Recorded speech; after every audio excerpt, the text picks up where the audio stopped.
My name's John McDougall. I'm a board-certified internist. That means I'm a medical doctor that takes care of adults primarily. And I'm the luckiest doctor in the world because my patients get well.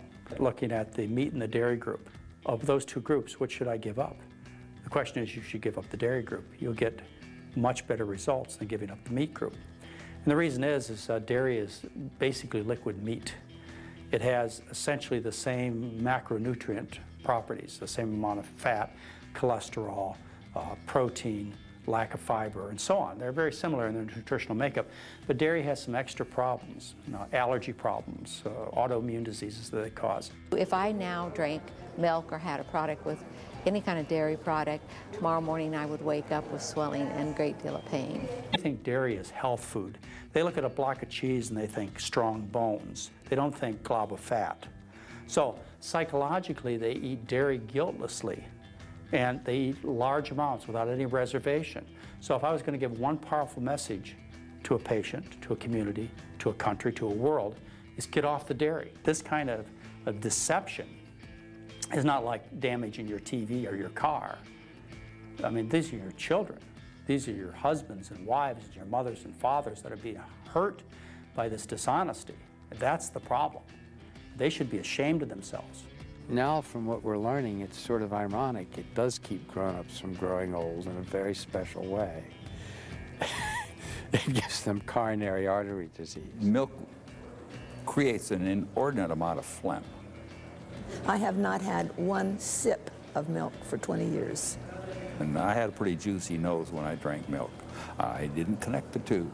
I haven't broken any bones for years.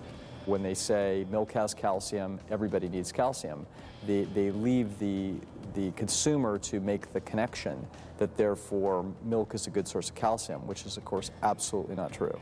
The fact that the animal proteins are highly represented in dairy products will cause negative calcium balances for people, and it'll actually be the cause of osteoporosis and things of that nature. So, but these are things that people don't understand. So it's a very, very clever way. You need fat, you need protein, you need carbohydrate, you need calcium. Yes, there are things in milk that you need, but you don't need milk. And on the facts, heart disease, obesity, type 2 diabetes, type 1 diabetes, infection, and so on. It's the Wild West. The dairy industry can do whatever they want. They got the money, they've got the political control, there's nobody out there to put them in line, and so that's what they do. From 1988 to 1993, there were over 2,700 articles dealing with milk recorded in the medicine archives. None of the 2,700 researchers spoke of milk as an excellent food, as we have been told by the dairy industry. Instead, intestinal bleeding, bovine leukemia, AIDS-like virus, asthma, childhood diabetes, heart disease, anemia, arthritis, allergic reactions, and cancer were the focus. If all this is really true, why haven't we heard about it?